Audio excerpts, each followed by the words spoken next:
दोस्तों, अस्सलाम वालेकुम एंड नमस्ते। स्वागत है आप लोग का मेरे YouTube चैनल जिया की जहां में। तो आप लोग जानते हैं गाइस कि अभी फ़िलहाल हम लोग को बिहार में एक चर्चा का विषय है नया शिक्षक बहाली को लेकर के। नया शिक्षक बहाली को लेकर के बहुत ज़्यादा मतलब किसी तरफ खुशी का माहौल है तो किसी तरफ आंदोलन का माहौल है। तो ये बिहार के 7वीं शिक्षक बहाली को लेकर के एक बहुत बड़ी खबर आई है। एक बड़ी खबर ये है कि अगर आप सीटेट पास हैं, अगर आप बीटेट पास हैं, तो आप फिर भी बिहार में शिक्षक नहीं बन सकते हैं।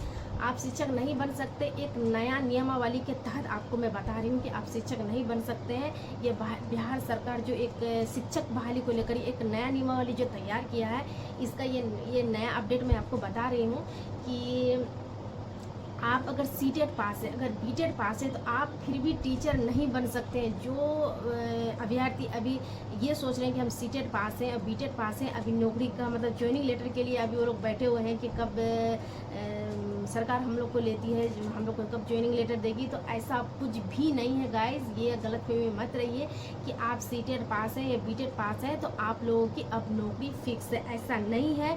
अगर आप सीटेट पास है और बीटेट पास है तो आप लोग को अब देना पड़ेगा सुपर टेट। अगर आप सुपर टेट में पास होइएगा तभी आप एक बिहार में ये एक शिक्षक बन सकते हैं, वो भी नियोजन वाला शिक्षक नहीं, नियुक्ति वाला टीचर बन सकते हैं। तो इसके लिए अगर नियुक्ति होना चाहते हैं, अगर नियुक्ति वाला टीचर आप बनना चाहते हो तो आप लोग को तो मेहनत करनी पड़ेगी। आप लोग को जानते बिना मेहनत का आप लोग को कुछ भी नहीं मिल सकता है। और मैं इस टेंशन में मैं भी बहुत टेंशन में थी इसको लेकर के, जब मैं सुनी थी, क्योंकि मेरा भाई भी सीटेट पास है, मेरी सिस्टर भी मतलब सीटेट का तैयारी कर रही है कि बाप रे बाप अब ऐसा हो गया। अब जो नियम वो लोग सुने हैं तो वो लोग बहुत ज़्यादा मतलब टेंशन में थे।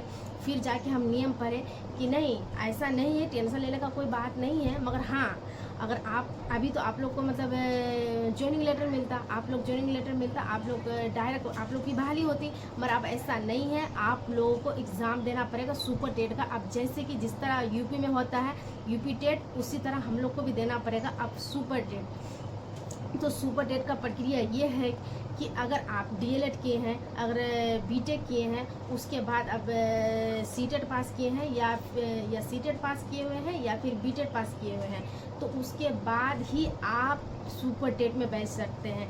ये ऐसा नहीं है कि गाइस कि आप मतलब डीएलएड करके या बीएड करके आप सुपर टेट में बैठ सकते हैं, ऐसा नहीं है। आप सिर्फ वही अभ्यर्थी इसमें बैठ सकते हैं जो सीटेट और बीटेट पास है। तो ये आप लोग को क्लियर हो गया कि कौन कौन बैठ सकते हैं। और हाँ गाइस, ये है कि आप लोग को सिर्फ 3 मौके मिलेंगे, सिर्फ 3।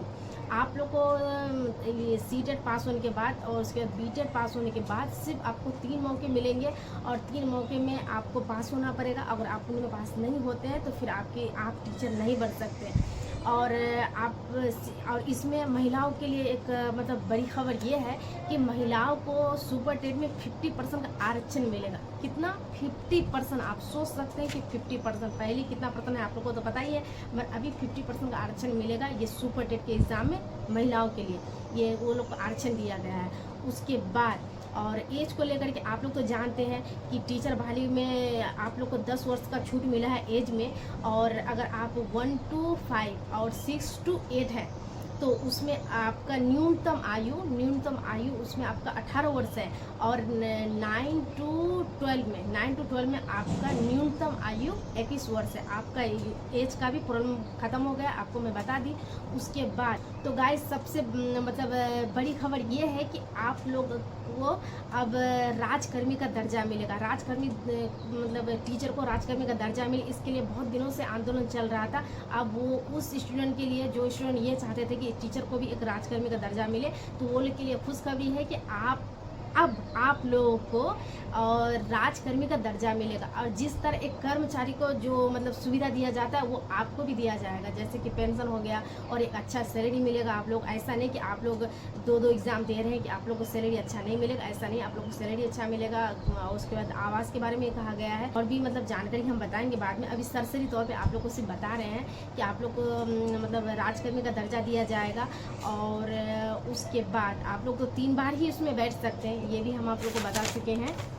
सबसे बड़ी बात यह है गाइस कि सिर्फ इस एग्ज़ाम में सिर्फ बिहार के ही अभ्यर्थी इसमें बैठ सकते हैं। उसमें यह है कि आप भारत के नागरिक हो और बिहार के अस्थायी निवासी हो, तो आप जो बिहार के अस्थायी निवासी होंगे वही इस एग्ज़ाम में बैठ सकते हैं। बाहर के स्टूडेंट को नहीं लिया जाएगा, ये भी आप लोग को कंफर्म होगी। ये एक तरह से खुशखबरी। और हाँ, एक बात, मतलब जो पुराने टीचर हैं उनके लिए मतलब ये एक तरह से मतलब बैड ही न्यूज़ मैं कहूँगी उनके लिए। ये मतलब वो लोग ये सोच रहे थे कि हम लोग 1 to 5 में हम लोग की बहाली हुई है तो हम लोग का प्रमोशन हो जाएगा। अब नहीं, पुराने टीचर का कोई भी मतलब ये नहीं मिलेगा कि वो लोग का प्रमोशन हो जाएगा, वो लोग का प्रमोशन नहीं होगा। क्योंकि विद्यालय अध्यापकों की सभी भर्ती अब सीधे नियुक्ति होगी। अब वो लोग का प्रमोशन का ख्वाब टूट गया है। जो भी मतलब पुराने टीचर है वो लोग का प्रमोशन और नहीं होगा। और दूसरी बात ये भी, ऐसा नहीं कि इसमें सिर्फ खुशी का माहौल है, ऐसा नहीं, इसमें आंदोलन भी होगा इसके लिए। क्योंकि अभ्यर्थी जो भी स्टूडेंट है सीटेट बीटेट का, वो लोग तो अभी ज्वाइनिंग लेटर के लिए ये कर रहे थे, इंतजार कर रहे थे। अब वो लोग को एग्ज़ाम देना पड़ेगा और बहुत सारे ऐसे स्टूडेंट हैं जो तैयारी छोड़ चुके हैं। वो लोग तो यही है कि हम लोग तो एग्ज़ाम पास कर गए हैं और हम लोग को अब तो एग्ज़ाम देना पड़ेगा नहीं, तो वो लोग तैयारी छोड़ दिए हैं। और अभ्यर्थी ये बोल रहे हैं कि जो ये नया नियमावली लेके आया गया है तो ये सिर्फ हम लोग का बहाली को रोकने के लिए लेके आया गया, बहाली को रोकने के लिए लेके आया गया है। वो लोग इसलिए ये बोल रहे हैं क्योंकि 2024-25 में लोकसभा का इलेक्शन है, विधानसभा का इलेक्शन है, तो इसलिए वो लोग सोच रहे हैं कि इस तरह करके मतलब मान लीजिए 24, 25 तक चले जाएंगे। इस तरह वो लोग 2-3 साल इधर हो गया, 2-3 साल उधर हो गया। आप बताइए। और बहुत सारे मतलब हम वीडियो भी देखे हैं, इसमें बहुत सारे स्टूडेंट इतना रो रहे हैं कि हम लोगों की शादी नहीं हो रही है। हम लोग को सोच रहे हैं कि अब हम लोग की मतलब ज्वाइनिंग हो जाएगा, हम लोग शादी करेंगे। बहुत सारे स्टूडेंट ऐसा है जो बहुत ज़्यादा रो रहे हैं कि हम लोग अब हम लोग का ख्वाब टूट गया, आप लोग हम लोग से धोखा कि एक तरह से मैं भी ये सोच सकूँ सच में वो लोग के साथ अगर ये कहा जाए कि वो लोग के साथ धोखा हुआ है तो ये भी कोई गलत नहीं है कि वो लोग को तो अब तो ज्वाइनिंग लेटर मिलना चाहिए था। अब वो लोग को एग्ज़ाम देना पड़ेगा, क्या पता 3 बार में एग्ज़ाम देने के वो लोग निकालने पाएंगे नहीं पाएंगे, क्या पता। और हाँ, रहा बिहार बीपीएससी एक एग्ज़ाम लेने का संस्था है, वो एग्ज़ाम कंडक्ट कराता है और आप बिहार बीपीएससी को लेकर के डरे नहीं, ठीक है। आप लोग को एग्ज़ाम देना है और एग्ज़ाम आप लोग को हर हाल में देना है। ऐसा नहीं है कि आप लोग आंदोलन करके एग्ज़ाम को रोक सकते हैं, ऐसा गाइस कोई बात नहीं है। आप आंदोलन कर सकते हैं, आंदोलन